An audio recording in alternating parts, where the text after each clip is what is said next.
मंडळी नमस्कार. आशुतोष बडवेंशी गप्पा मारत आपण आळंदी ते पंढरपूर अशी वाटचाल करत आहोत. आता आजचा आपला मुक्काम पुण्यावरनं सासवड असा प्रवास आहे. वाटेत दिवेघाट लागतो आणि एकंदरीत अवघड म्हणाव्या अशी ही वाट आहे. तर ह्या टप्प्याबद्दल आशुतोष काही वेगळं असतं का, किंवा ही वाटचाल कशी होते? ही दोन अर्थानं अवघड वाटचाल आहे. अवघड म्हणण्याचा अर्थ असा की एक तर घाटाची चढण आहे, बरोबर, आणि अंतरही जास्त आहे, आणि तिसरं की या दिवशी एकादशी आहे. बरोबर. म्हणजे वारकऱ्यांच्या व्रतस्थपणाचा तो एक परीक्षा. महत्वाचा दिवस आहे. हो.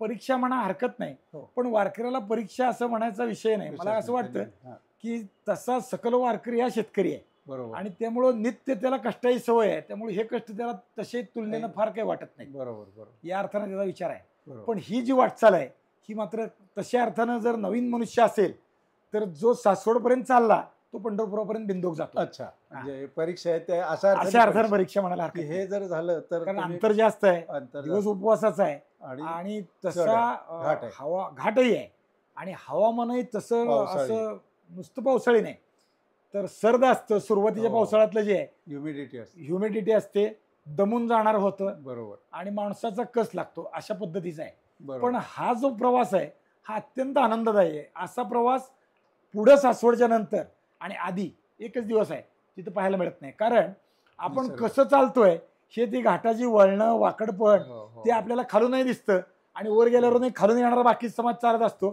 तेव्हाही दिसतं. आणि आपल्याला त्या सोहळ्याचा आनंद घेता येतो. आनंदही आपल्याला घेता येतो.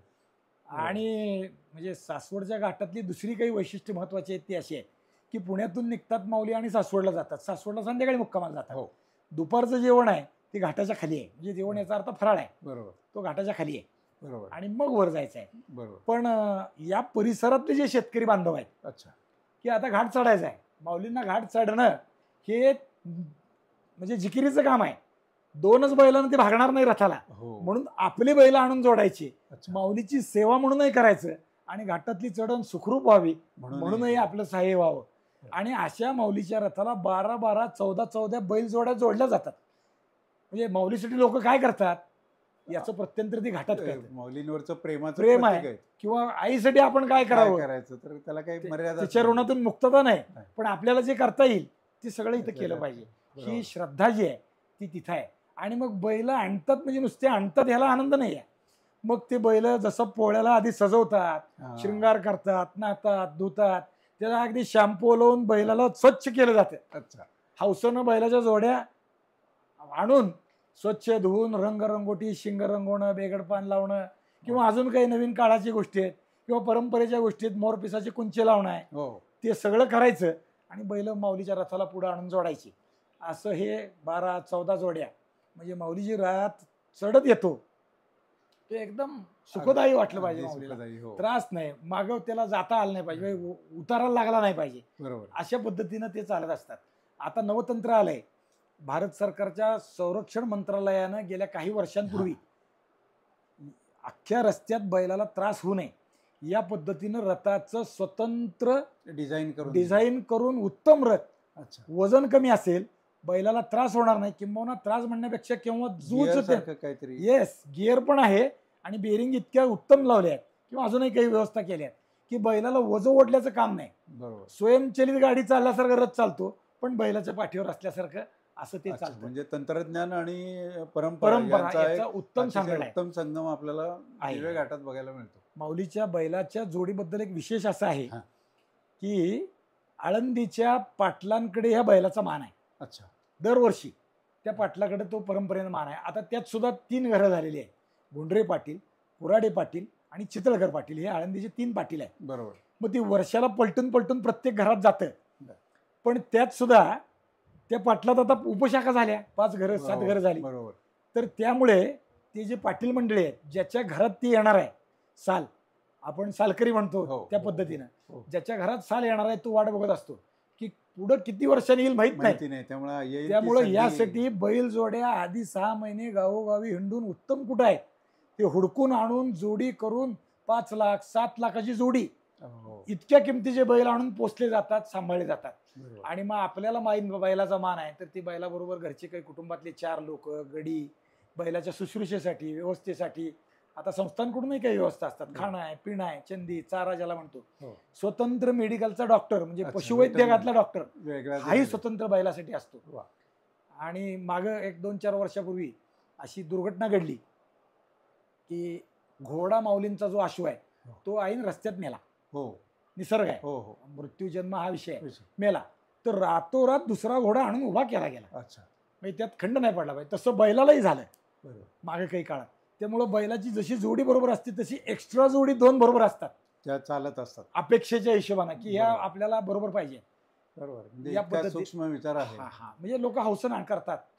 सेवा करायची तर पूर्ण आपलं नीट सगळं केली वतून पाहिजे. केलं पाहिजे. अशा बरोबर. पद्धतीने ही सेवा चालते. अजून एक माझ्या कुतूहलाचा विषय असा आहे की एकंदरीत ती रचना अशी असते की पालखीचा रथ मध्यभागी, हो. पुढे काही दिंड्या आणि मागे काही दिंड्या. हो.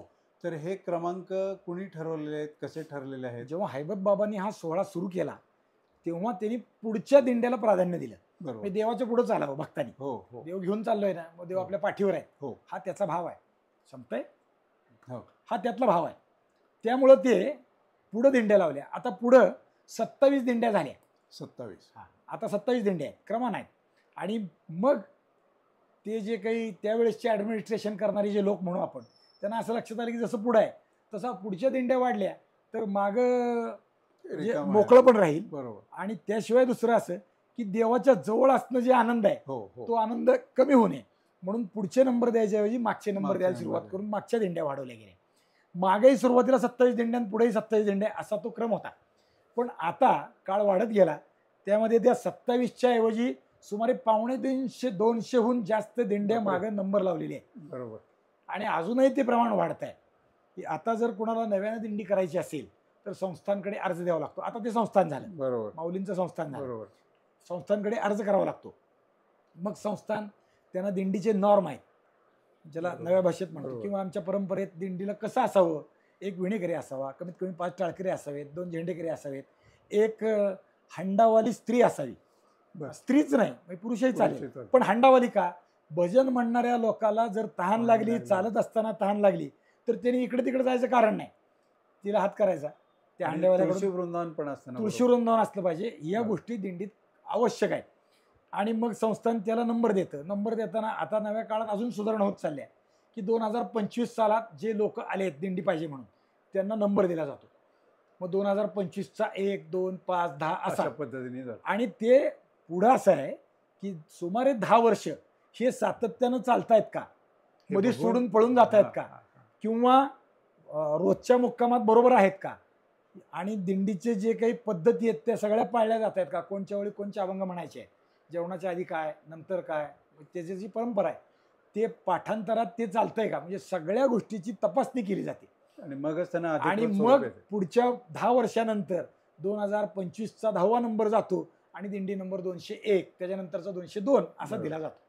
माझी अजून एक तुमच्याशी बोलताना आलेली शंका म्हणजे रथ केंद्रस्थानी धरलं तर माऊलीच्या जवळ असलेली पुढची पालखी 1 नंबरची का अग्रस्थानी चालणारी पालखी 1 नाही. नंबर? माऊलीला चिटकून जे आहे ती 1 नंबर, म्हणजे 1, 2, 3 पुढच्या असं बाजूला करत- उलट्या क्रमानं हा, आणि आणि मागच्या बाजूला सुलट्या क्रमानं, म्हणजे 1, 2, 3, 4 संख्या रेषा जशी असती तशी ती रचना. तशा पद्धतीने माऊलीमध्ये माऊलीमध्ये 1, 2, 3 तीन, पुढं म्हणजे 27 नंबरची सगळ्यात पुढं असेल. दिंडी ही पंढरपुरात आधी आधी येणार. येते. Yes. आणि ते उलट करत करत 1 हो. येईल, 1 नंतर हे येईल. आणि किती 27 छान. नंबरच्या पुढे, हो. आता 27 नंबरच्या पुढे नाही, 27 नंबर पुढे असते आणि त्याच्या मागे हे 2 अश्व चालतात. 27 माऊलीचे नंबरच्या जे 2 मागे अश्व आहेत ते तिथं 27 आणि 26च्या मध्ये मध्ये चालतात. चालतात. ते अग्रस्थानी नसतात. हा, सगळ्यात पुढे ते. पूर्वीच्या काळी या म्हणजे दिंडीच्या सगळ्यात समोर ढालकाठी चालायची. ढालकाठी म्हणजे ज्याला जरीपटका म्हणतो तसं निशाण, अच्छा. पण ते उंच असलेलं, म्हणजे सुमारे 20 लांबनं फूट दिसायला 25 फूट हो. असं. आणि त्याला चारी अंगानं दोऱ्या बांधून ते पडून आहे ना हो, रस्त्यातून, हो, हो. चालत जायचंय तर ते पडून आहे. जसं सोलापुरात सिद्धेश्वराच्या त्या हो, छत्रीच्या काठ्या असतात त्या पद्धतीने निशाण नंदी चालत. ध्वज म्हणतात त्याला. हा. पण हे जे आहे त्याला चारी बाजूनं दोऱ्या बांधून ते चालत राहायचे. चारी बाजूनं लोक 10 फुटावर चालणार बर. आणि मग काठ्या, निशाण, मग 1 दिंडी, मग 2 अश्व, त्याच्या मग पुन्हा दिंड्या, असा तो क्रम चालत असायचा. तसाच क्रम आता मागेही चालतो. मागे चालतं. यात अजून काही वैशिष्ट्य आहे की दिंडी नंबर 11 जो आहे हा. पुढचा आणि मागचा सुद्धा हो त्याला जरी पटका आहे, इतर लोकांना जरी पटका नाही. नाही. अश्वावर एक जरी पटका असतो, 11 दिंडी नंबर नंबर. 11ला एक जरी पटका असतो मागं. आणि मागच्या दिंडीला एक जरी पटका 11 नंबरच्या दिंडीला आहे. 11 नंबरला काही सिग्निफिकन्स आहे का असं ते नाही, ते distance करताना वरून- डिस्टन्स आणि जरी पटका आला म्हणजे खूण हा, की किंवा 11 मानकरी जरी पटक्याचा कोण आहे ती डोक्यात राहतं. बरोबर 11 नंबर दिंडी आली हे लांबून कळलं पाहिजे. कळलं पाहिजे. या अर्थानं भोपळे म्हणून पुणे परिसरातली जी गाव आहे, मावळ म्हणू आपण पुण्यातलं, त्यातले ते 11 त्यातले एक भोपळे आहेत. बरं. त्या भोपळ्यांची दिंडी आणि त्यांना पुढे काही कामं पण आहेत. मी ते जेव्हा तेव्हा विषय येईल त्यावेळेला तेव्हा सांगा. सांगेन. आणि कामं तसंच म्हणण्यापेक्षा तो मान आहे. मागच्या 11 मागच्याही 11 दिंडी नंबरचा जरी पटका अख्ख्या पालखी सोहळ्यात 3च, एक अश्वावरचा, एक दिंडी नंबर 11 पुढचा आणि मागची दिंडी जी आहे ती ढवळीकर आहेत, ती पंढरपुरातली आहे, मूळ सातारा जिल्ह्यातली आहे. बरोबर पण त्यांना एक जरी पटक्याचा मान आहे. मान आहे आणि जबाबदारी पण आहे. अगदी खरं. ठीक आहे, धन्यवाद आशुतोष. धन्यवाद.